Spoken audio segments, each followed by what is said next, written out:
Not again.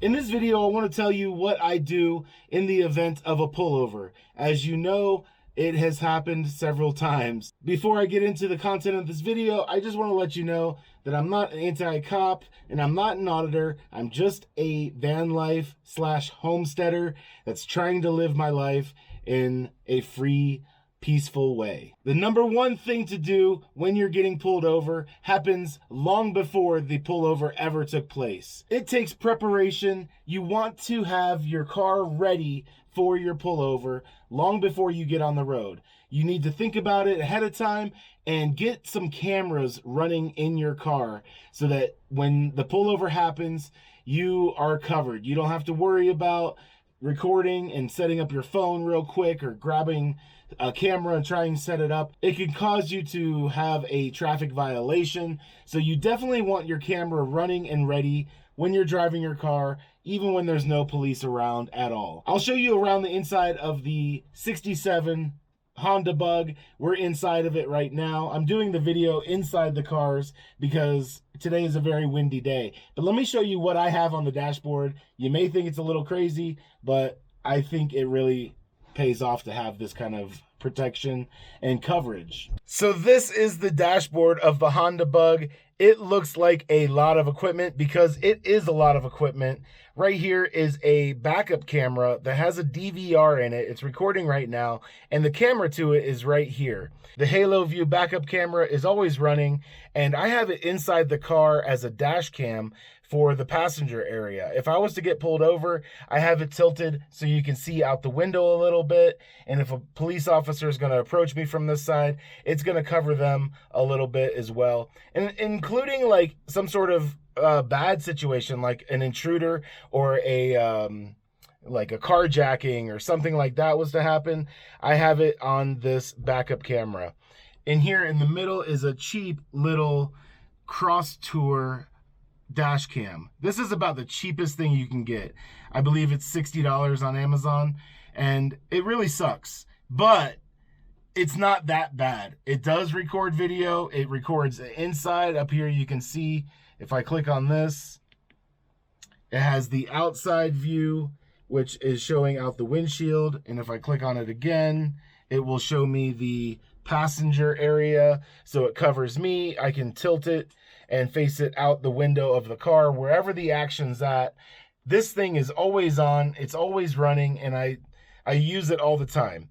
Even though it sucks, it's cheap, but it does work. It's always running, and it's capturing the cabin and out the windshield of the car.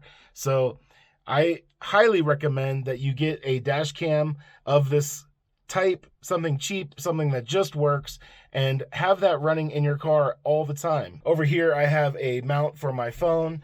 The mount for the phone is good because if I want to have instructions on it, GPS, whatever, I can just pull them up from the phone and I don't have to touch it. It's being displayed right there.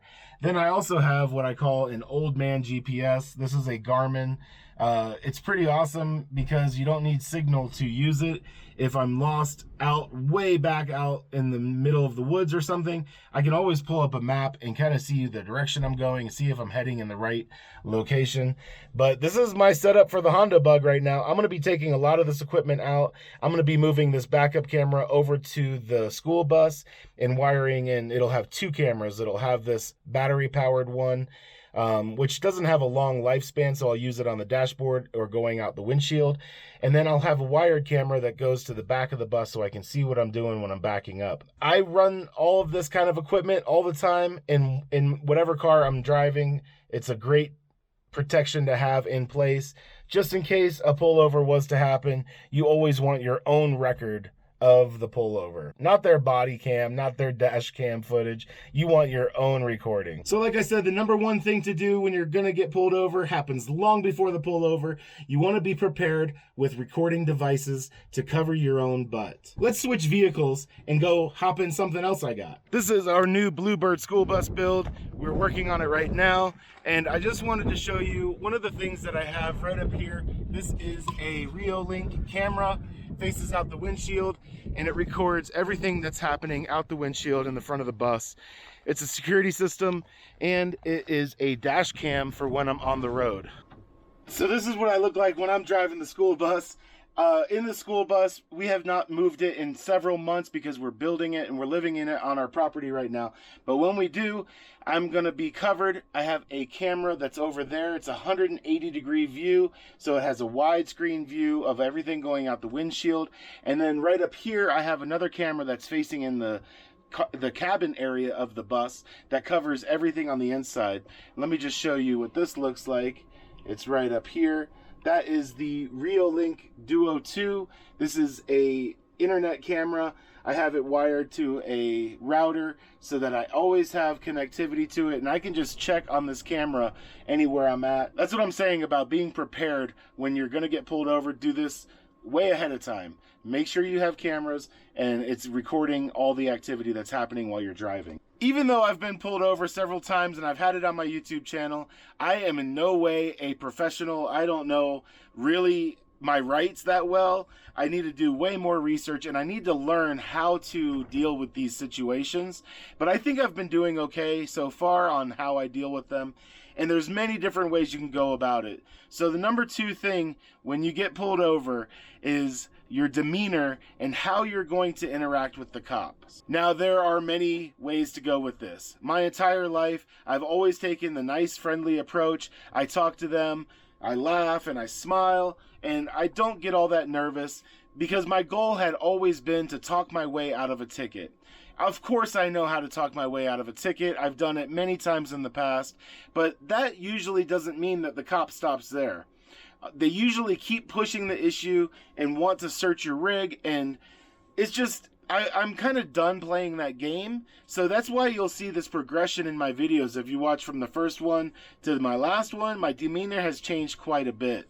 But one piece of really good advice that I got from a subscriber of mine is that when you deal with the cops and you're exercising your rights, you want to stay quiet, you don't need to speak with them. The number 1 thing to do is to have joy in your heart and to love your fellow man and woman that is interacting with you, that you're encountering, and to treat everybody in that way. I've had a poor demeanor in the past when dealing with police officers because they were forcing their way in. They were going to search my rig whether I liked it or not. I wish I could go back in time and just have that demeanor, to have just joy in my heart and love for my fellow humans that are out there in the world. If I had done things that way, maybe it would have gone a little better. I could still exercise my rights. I don't have to answer questions, but I could just have a better demeanor about it. And I think in the future, that's how I'm going to interact with police from here on out. I think the happy-go-lucky Paul, even when I'm exercising my rights, is a much better way to go. It's just a better way to live, honestly. We are in my 3rd and final vehicle.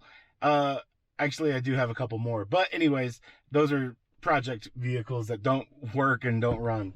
Anyways, we're in my 1995 Dodge 3500 dually, and this truck has none of the camera protection like I was talking about earlier in the video.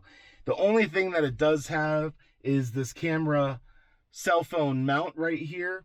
So in the event of a pullover, I will already have my phone in this mount, and I can turn on the camera and point it at whichever direction I need to. So this would be a good view right there where it's facing out the window. It's covering me as well, and you could see people approaching from the outside of the car, speaking to me through the window.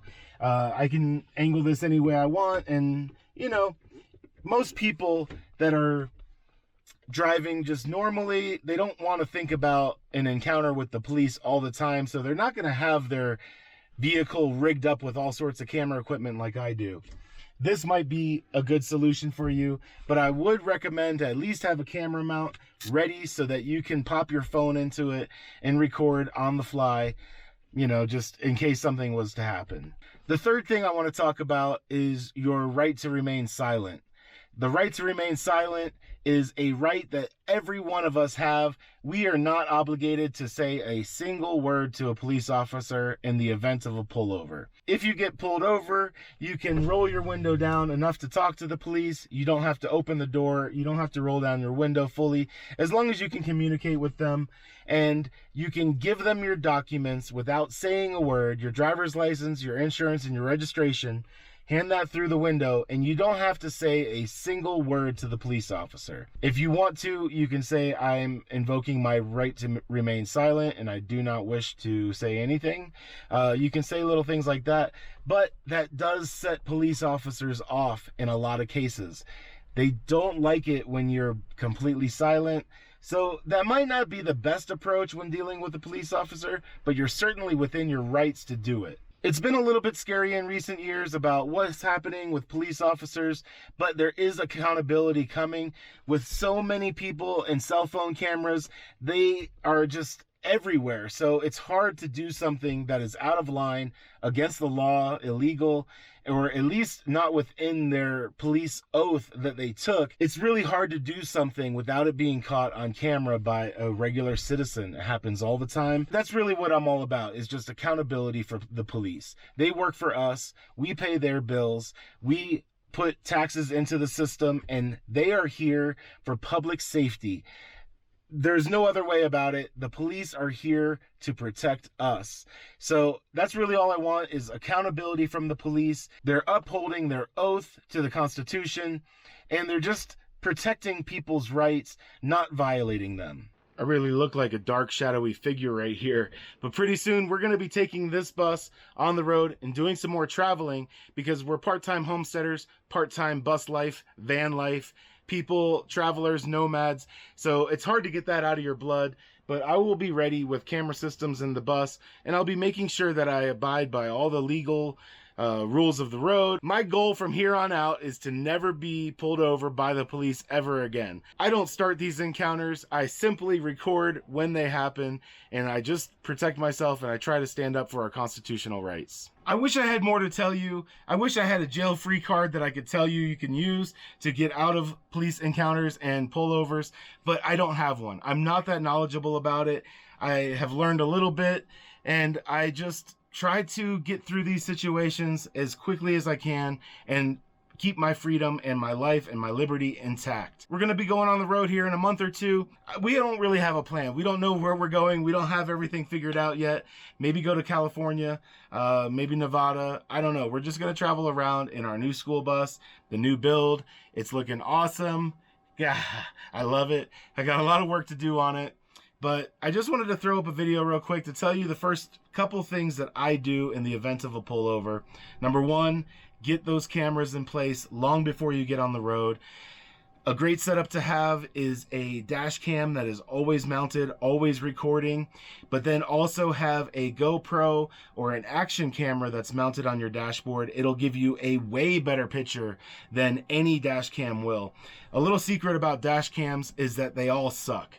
Even the most expensive ones, they all use the same chipset and lens. It's made by Sony. It was invented in like late 2017, early 2018, and they have not changed at all since then. So buy yourself a cheap dash cam that just works, and have a higher quality action camera that is also there ready to go, so you can turn it on in the event of some sort of situation, anything that you want to capture.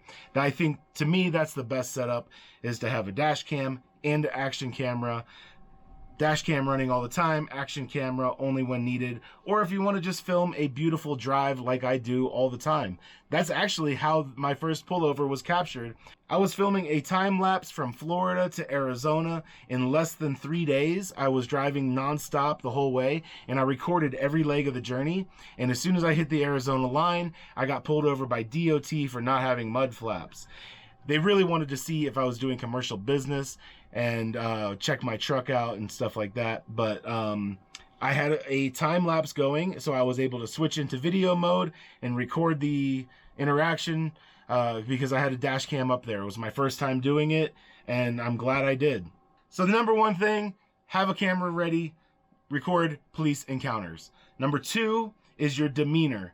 Have a nice, happy way about yourself. You don't have to cooperate with every demand that they have. A lot of times they're way out of line. Have joy in your heart and have love for your fellow human. Treat them like you would want to treat your mother or your sister or something along those lines.